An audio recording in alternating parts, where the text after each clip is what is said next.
Hindi ba't bata pa lang tayo, paulit-ulit na sa atin ang linyang, kailangan mong uminom ng 8 baso ng tubig araw-araw. Yan ang mantra na humahabol sa atin saan man tayo magpunta. Makikita mo sa health magazines, blogs, or maririnig mo sa mga fitness instructor. Pero paano kung sabihin ko sa inyo na isa lang yan sa pinakamalaking health myth na nabuo? Paano kung yung pagpilit sa sarili na ubusin ng napakaraming litro ng matabang na likido ay hindi pala nag-iisang paraan at baka hindi pa nga ito ang pinaka-epektibong solusyon para maiwasan ang dehydration? Sa video natin ngayon, babasagin natin ang stereotype na yan. Malalaman ninyo ang nakakagulat na katotohanan kung paano mo makakain ang daily water requirement mo habang pakiramdam mo ay ang ganda-ganda ng pakiramdam mo. Maghanda kayo dahil pagkatapos ng clip na ito, tiyak na mag-iiba na ang pananaw ninyo sa mga pipino, sabaw at maging sa mga mushroom. Talaga bang sapat ang iniinom mo o baka naman sadyang kulang lang ang kinakain mo?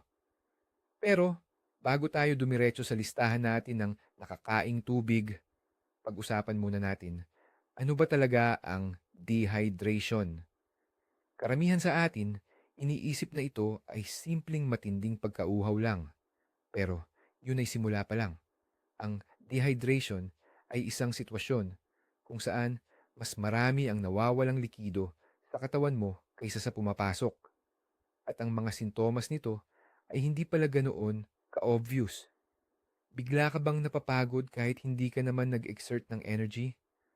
Madalas bang sumasakit ang ulo mo? Ang balat mo ba ay nagiging tuyo at tila walang buhay at pabago-bago ang mood mo? Maaaring iyan na ang mga unang babala mula sa iyong katawan na sumisigaw, nagkukulang na siya ng moisture or tubig. Hindi lang natin kailangan ng tubig para pawiin ang uhaw. Mahalaga rin ito para thermoregulation, pagdadala ng nutrients, pagpapagana ng joints, at syempre sa pag-alis ng toxins. Kaya naman, ang pagpapanatili ng water balance ay talagang vital at kailangan sa buhay. Pero, ang pinakamahalagang punto na madalas nating makaligtaan, halos 20%, 20% ng kabuuang likidong kailangan natin ay hindi nagmumula sa baso, kundi sa plato. At ngayon, patutunayan natin na ang pagkain mo ang pwedeng maging pangunahing kakampi mo sa laban para sa hydration. At ang bumubungad sa ating listahan ay walang iba kundi ang absolute champion pagdating sa dami ng tubig. Ito, syempre, ay ang pipino. Baka tingin mo, pang-display lang siya or simpleng palaman sa salad. Pero sa katunayan, isa itong tunay na hydration hero or bayani sa pagpapanatili ng tubig sa katawan. Ang pipino ay binubuo ng halos 76% 96% tubig. Isipin mo yon, halos purong tubig na ito. Nakahugis lang, may masarap na crunch at sadyang nakakapresko. Pero hindi lang dami ng tubig ang mahalaga. Mayaman din ang pipino sa mahahalagang electrolytes tulad ng potassium. Ang mga electrolyte na ito ang tumutulong sa katawan mo na mas epektibong i-absorb at panatilihin ng tubig. Kaya kapag kumain ka ng pipino, hindi lang plain water ang nakukuha mo. Nakakakuha ka ng matalinong tubig na gumagana mismo sa antas ng selula, cellular level. Ang pagdaragdag ng ilang hiwa ng pipino sa araw-araw mong salad o kainin lang ito ng buo bilang simpleng merienda ay isa sa pinakamadali at pinakaepektibong paraan para punan ang pangangailangan ng iyong katawan sa tubig. Napakaaktibo nito, lalo na kapag tag-init o matapos kang mag-ehersisyo. Kalimutan na ang plain at nakakaumay na tubig. Mas masaya at mas refreshing ang crunchy, na pipino. Ang sunod naman sa ating listahan ay isang pagkain na madalas nating hindi napapansin. Ito ang tinatawag nating celery. Halos 99% nito ay tubig, kaya't halos kapantay na ito ng pipino pagdating sa hydration. Pero ang superpower ng celery ay hindi lang doon nagtatapos. Mayaman ang celery sa potassium at sodium, dalawang importanteng electrolyte na nawawala sa katawan natin kapag tayo ay pinapawisan. Kaya naman, napakaganda nitong kainin para makabawi ng lakas pagkatapos mong mag-ehersisyo. Bukod pa rito, mayroon din itong mga compound na tumutulong magpababa ng cortisol or ang stress hormone. Nakakapag-relax din ito ng mga ugat sa ating katawan, kaya malaki ang tulong nito sa pagkontrol ng blood pressure. Kaya ang malutong na tangkay ng celery ay hindi lang basta low-calorie snack para sa mga nagda-diet. Ito ay isang mabisang tool para mapanatili tayong hydrated at para na rin sa kalusugan ng ating puso at daluyan ng dugo. Subukan mo itong isawsaw sa hummus o kaya naman ay idagdag sa iyong smoothie. Magpapasalamat sa iyo ang iyong katawan, hindi lang dahil sa tubig, kundi pati na rin sa mahahalagang nutrisyon na kasama nitong ibinibigay. Isa itong magandang halimbawa kung paano ka matutulungan ng pagkain sa iba't ibang paraan. Ngayon, pag-usapan naman natin itong mapulang-mapula at katakam-takam na himala ng kalikasan, ang kamatis. Ang kamatis ay binubuo ng halos 74%, 94% na tubig. Kaya naman, isa itong mahusay na source ng hydration. Pero, ang pinakagintong aral nito ay nakatago sa matingkad nitong kulay.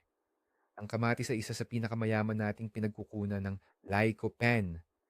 Ito ay matatawag na isang super antioxidant na nagtatanggol sa ating mga cells mula sa pagkasira.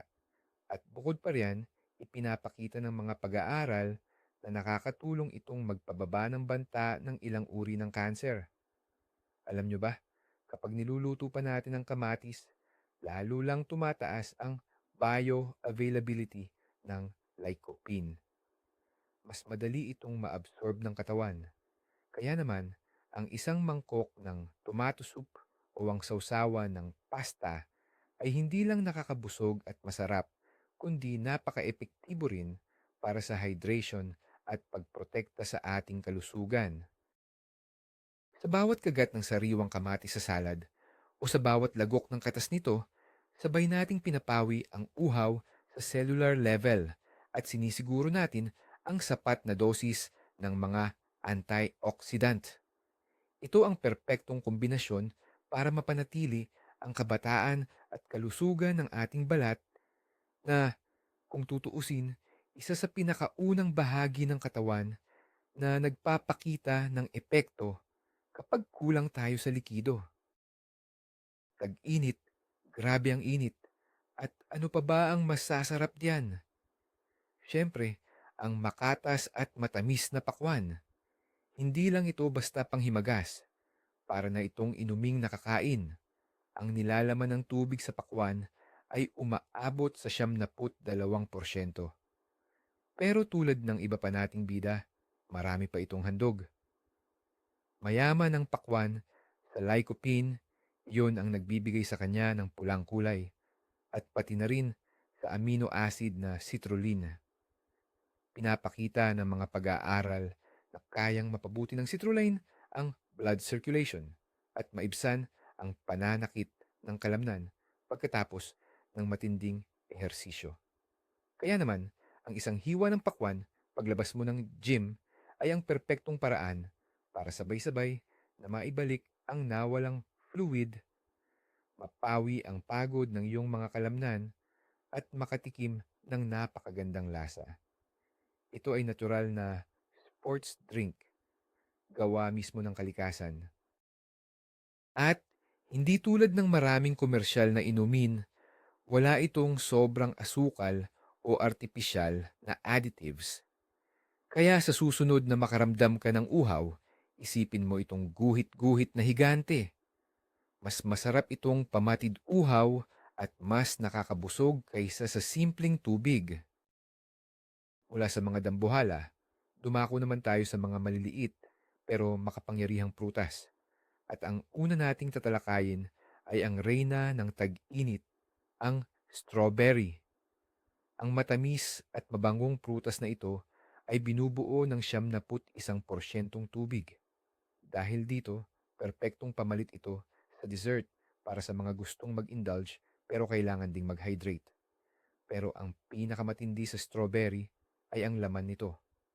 Punong-puno ito ng vitamin C, manganese, at mga antioxidants na tinatawag na flavonoids.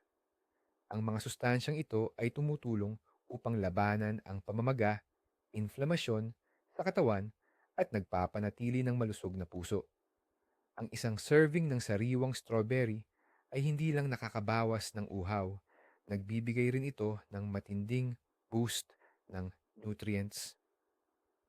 Maaari itong kainin ng ganyan lang, ihalo sa inyong oatmeal o yogurt sa almusal o gawing mabilis na smoothie. Ito ang perpektong halimbawa kung paano pinagsasama ang sarap at sustansya. Nag-i-enjoy ka sa masarap na lasa habang inaalagaan mo ang hydration ng iyong katawan. Importante ito lalo na sa mga bata na kadalasang mahirap piliting uminom ng plain na tubig. Sa pagpapatuloy natin sa usapin tungkol sa prutas, hindi natin pwedeng palampasin ang mabangong kamag-anak nito, ang melon. Ang cantaloupe o kilala rin bilang muskmelon ay binubuo ng halos 70%, 90% na tubig. Kaya naman, perpekto itong pampalamig at pamatid uhaw sa gitna ng matinding init. Ngunit ang pinakamahalaga rito ay ang beta-carotene na tinatawag ding provitamin A. Isang serving lang ng Mylon, kaya nang matugunan ang daily requirement natin para sa importanteng bitaminang ito. Ang vitamin A ay napakahalaga para sa malinaw na paningin, malakas na immune system, at para sa mas magandang kutis. Nagsisilbi rin itong antioxidant na nagpoprotekta sa ating mga selula mula sa pinsala. Kaya, sa bawat hiwa ng katakam-takam na milon na kinakain mo, hindi lang pampawala ng uhaw ang nakukuha mo, kundi nag-i-invest ka rin sa iyong paningin at depensa ng katawan. Bukod pa riyan, ang milon, tulad ng pipino, ay mayaman sa potassium. Ito ay tumutulong na mapanatili ang tamang balanse ng electrolytes sa katawan. Napakahalaga ito para maiwasan ang biglaang pamumulikat at mapanatili ang normal at maayos na ritmo ng puso. Ang milon ay masasabing isang tunay na eliksir ng kalusugan at hydration na nasa isang matamis at mabangong balat. Ngayon, magdagdag naman tayo ng kaunting asim mula sa citrus. Ang grapefruit ay hindi lang sikat sa mga nagda-diet, isa rin itong napakagandang pinagkukunan ng tubig. 71% nito ay tubig. Kilala ang prutas na ito sa kakayahan nitong pabilisin ang ating metabolismo. Pero hindi lang diyan nagtatapos ang benepisyo nito. Ang grapefruit ay mayaman sa vitamin C na nagpapalakas ng ating immune system at tumutulong sa pag-produce ng collagen para maging firm at glowing ang ating balat. Bukod pa rito, mayroon din itong soluble fiber na nakakatulong magpababa ng kolesterol at panatilihing stable ang blood sugar level.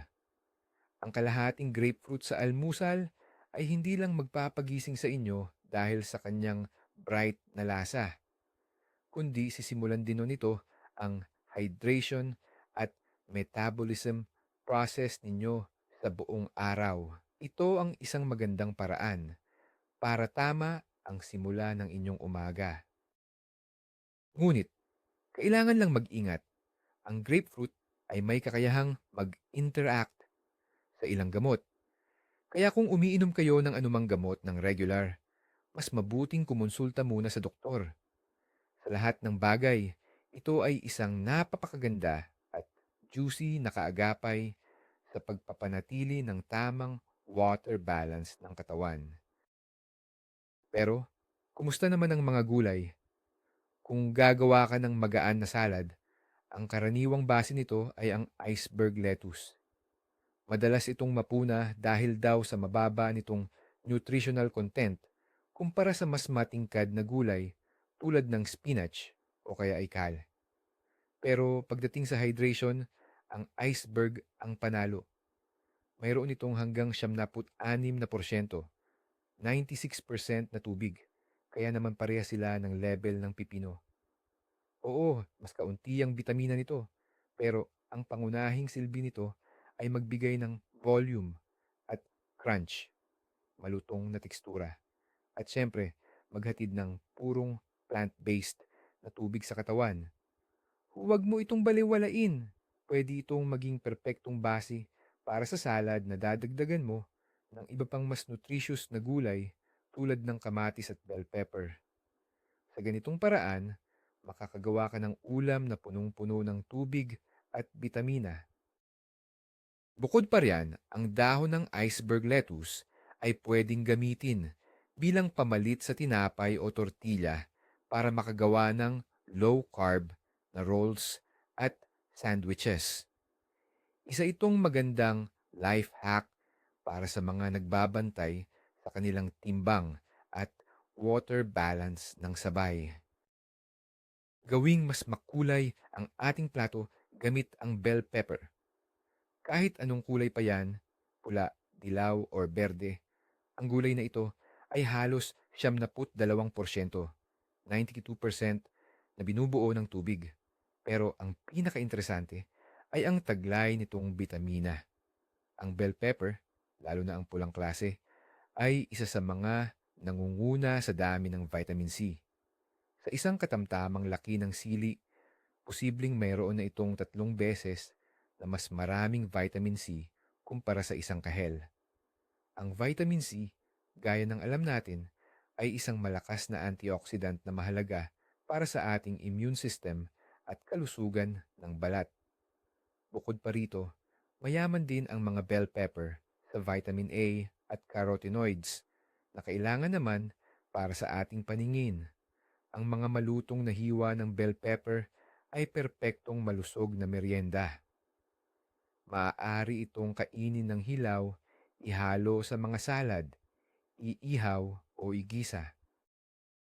Sa anumang paraan mo lutuin, pinapanatili nila ang kanilang katas at nagdudulot ito sa katawan ng hindi lang tubig, kundi napakalaking benepisyo.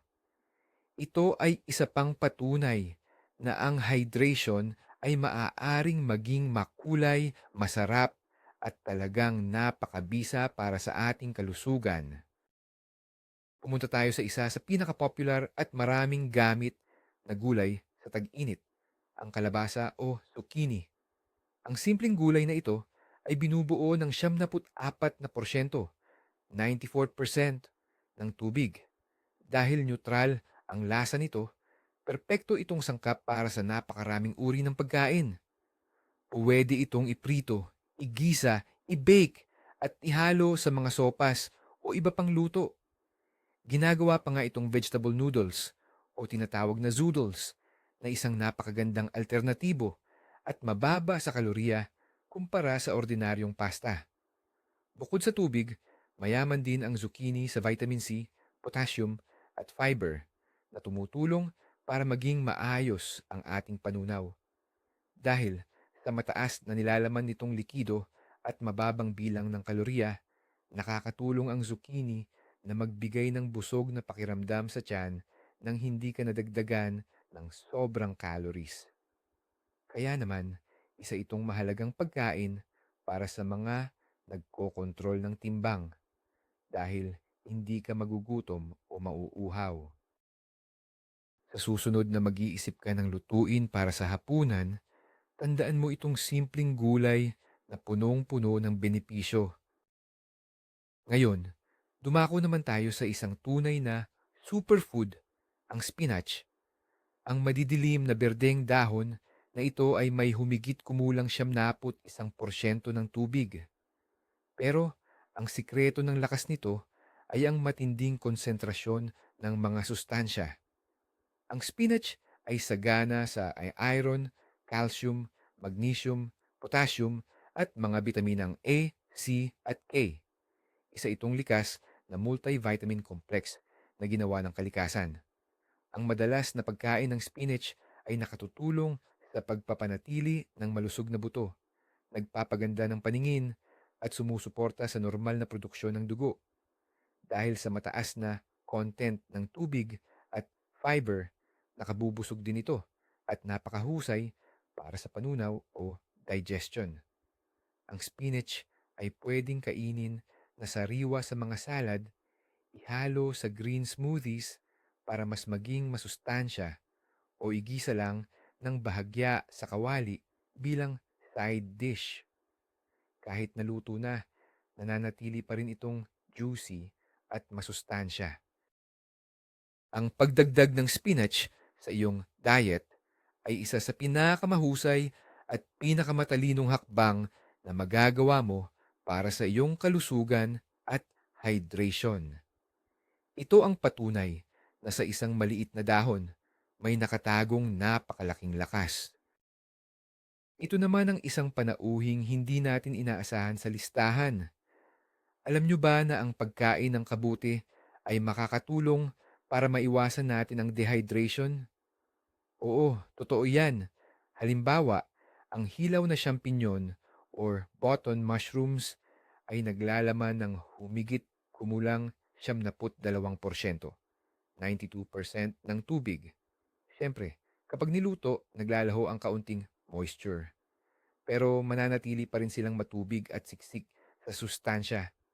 Ang mga kabute ay kakaiba dahil sila ay isa sa iilang non-animal sources ng vitamin D, lalo na kung na-expose sila sa ultraviolet o UV light.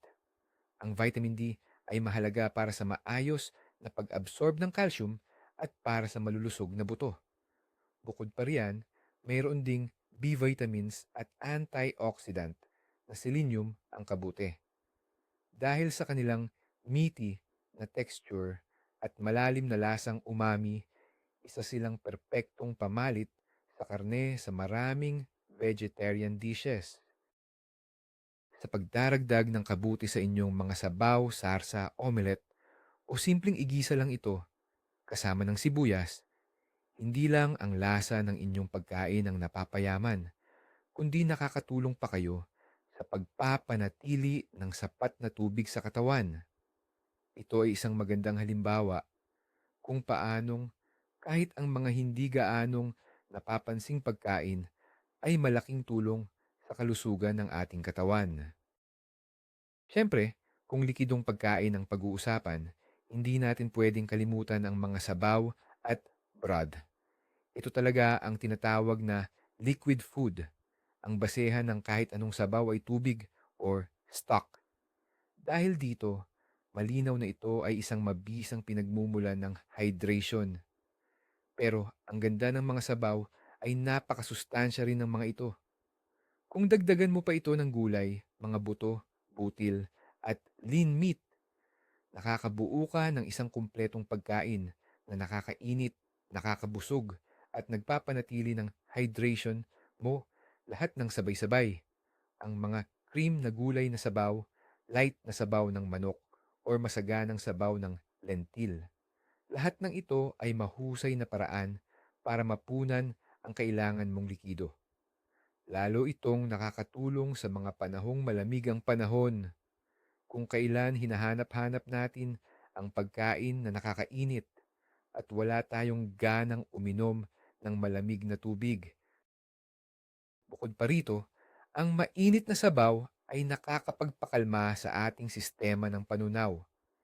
Ito ang perpektong solusyon kapag may sipon tayo o nakakaranas ng pagtatae, dahil ang katawan ay nangangailangan ng likido at pagkain na madaling tunawin. Kaya naman, ang isang mangkok ng sabaw sa tanghalian ay hindi lamang tradisyon, kundi isa ng matalino at subok na paraan ng pag-aalaga sa ating kalusugan. Huwag nating kalimutan na hindi lang prutas at gulay ang pwedeng pagmulan ng hydration. Ang mga dairy products ay magandang source din ng likido. Halimbawa, kunin natin ang simpleng yogurt o kefir. Alam nyo ba? Halos 85 hanggang 88%, 85 and 88% ng mga ito ay tubig. Pero hindi lang hydration ang benepisyo nila. Naku, napakaganda nilang pinagmumulan ng high quality protein, calcium para sa ating buto. At ang pinakaimportante, probiotics. Ang probiotics ay mga good bacteria na tumutulong sa kalusugan ng ating tiyan at bituka. At tandaan, ang malusog na bituka ang susi sa matibay na immune system at magandang digestive system. Isang baso ng kefir o isang serving ng natural yogurt na walang asukal, ito ay isang perpektong snack. Sabay-sabay nitong napapawi ang gutom, nauuhaw ka, at inaalagaan pa ang iyong microflora. Mayaman din sila sa electrolytes tulad ng potassium at sodium. Kaya naman, isa silang magandang option para sa recovery pagkatapos mong mag-ehersisyo. Ang pinakaimportante lang, siguraduhin na ang pipiliin mo ay walang added sugar at walang mga artificial na fillers para masulit mo ang lahat ng benepisyo. Sa pagpapatuloy ng ating diskusyon tungkol sa mga produktong gatas, pag-usapan naman natin ang tungkol sa cottage cheese. Marahil marami ang magtataka, pero kahit mukhang siksik ang pagkain na ito, malaki rin ang kontribusyon nito sa hidrasyon ng ating katawan. Ang nilalaman ng tubig dito ay maaaring umabot pa sa 80%, 80%.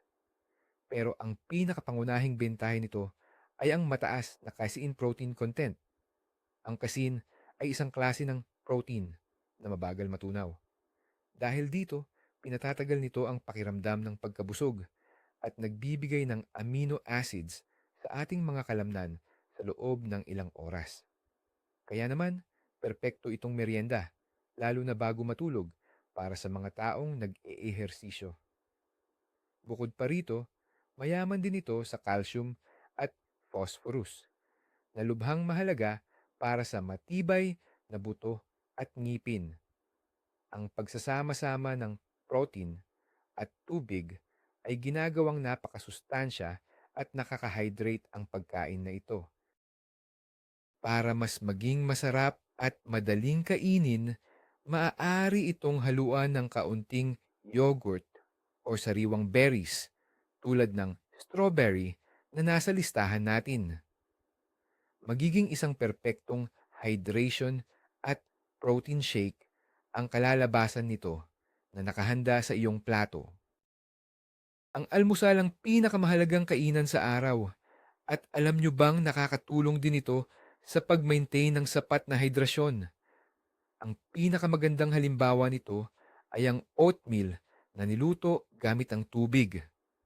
Kahit natuyo ang oats mismo, sa proseso ng pagluto, sumisipsip ito ng napakaraming likido. Kaya naman, ang finished product, ang iyong mangkok ng oatmeal, ay binubuo ng karamihan ay tubig. Ngunit hindi lang yon, isa rin itong magandang source ng complex carbohydrates na nagbibigay sa atin ng pangmatagalang enerhiya at pati na rin ng soluble fiber na tinatawag na beta-glucan. Ang fiber na ito ay napakabuti para sa puso dahil nakakatulong itong pababain ang level ng masamang kolesterol. At bukod pa rito, pinapanatili nitong busog ang iyong pakiramdam sa mahabang oras.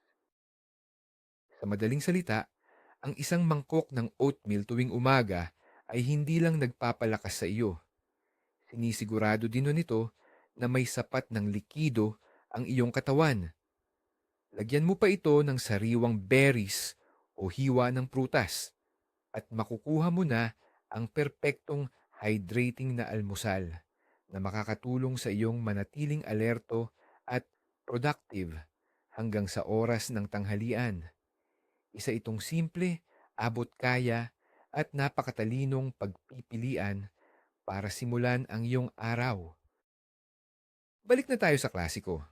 Ang orange ay marahil ang pinakapopular na prutas na punong-puno ng katas. Mayroon itong halos 87% ng tubig at syempre, ito ang simbolo ng vitamin C. Ang isang katamtamang laking orange ay halos kayang punuan ang ating araw-araw na pangangailangan ng mahalagang antioxidant na ito. Hindi lang lumalaban sa free radicals at nagpapalakas ng immune system ang vitamin C, kundi kasali rin ito sa pagbuo ng collagen na nagpapaganda at nagpapatibay sa ating kutis para magmukhang mas bata at elastic. Dagdag pa rito, ang orange ay mayaman sa potassium na mahalaga para sa kalusugan ng puso at sa pagpapanatili ng balance ng likido sa ating mga cells.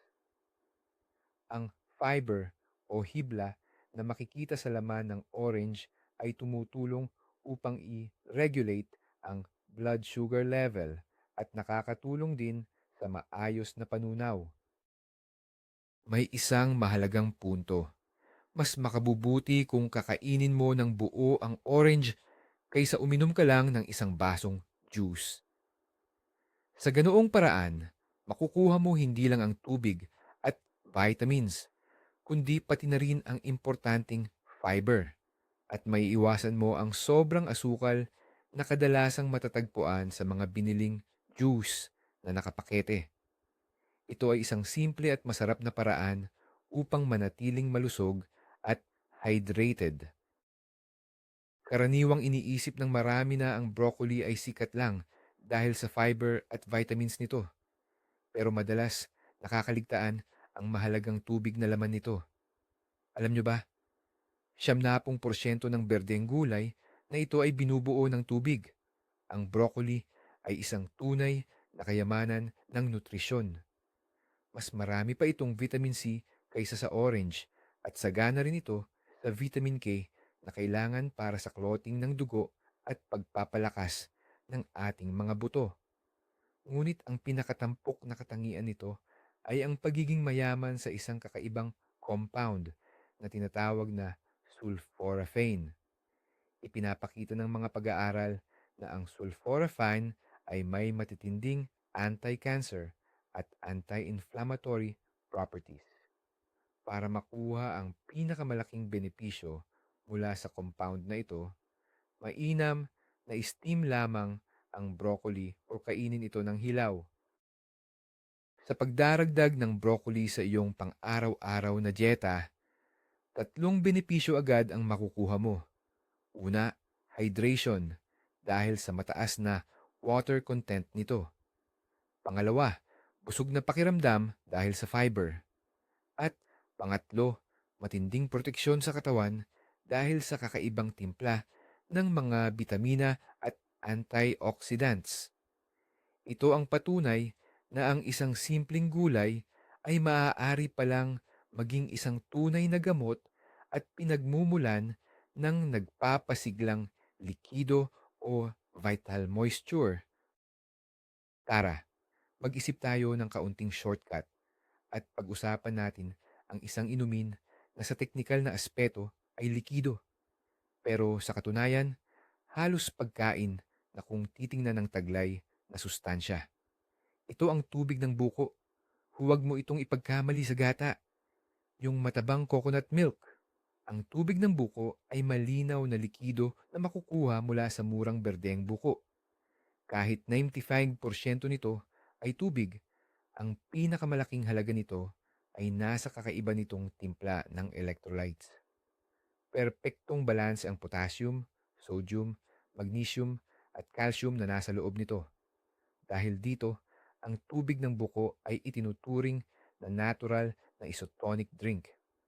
Mas epektibo itong nagbabalik ng water-salt balance sa katawan kaysa sa simpleng tubig lang. Kaya naman, paborito ito ng mga atleta.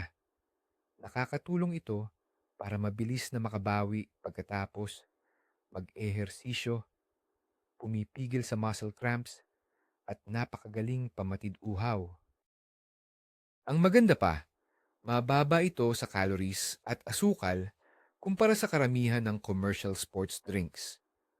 Kung naghahanap ka ng malusog at natural na alternatibo para sa hydration habang o pagkatapos mag-physical activity, ang tubig ng buko ay ang perpektong pagpipilian.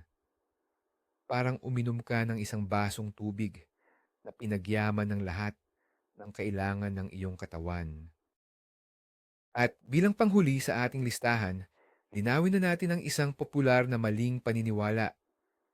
Marami ang naniniwala na ang mga inuming may caffeine tulad ng kape at tsaa ay nakakadehydrate. Ang paniniwalang ito ay nakabatay sa ideya na ang caffeine ay mayroong bahagyang diuretic effect o nakakaihi. Gayunpaman, maraming modernong pag-aaral ang nagpapakita na kapag ininom mo ito ng katamtaman or may moderation, ang epektong ito ay napakaliit at hindi naman talaga nagdudulot ng dehydration.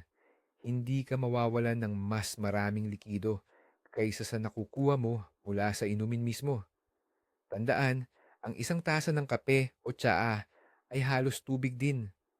Siyempre, hindi ito dapat ang iyong pangunahing pinagkukunan ng likido sa buong araw at ang purong tubig ay palaging mas mahalaga.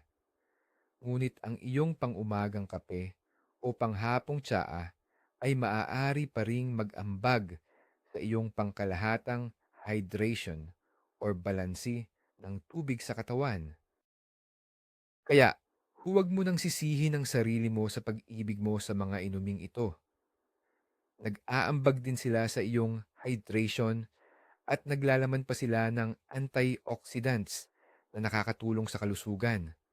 Ang mahalaga, tulad ng sa lahat ng bagay, ay ang pagkakaroon ng limitasyon at huwag mo itong ipalit sa lahat ng iba pang likido na kailangan mo.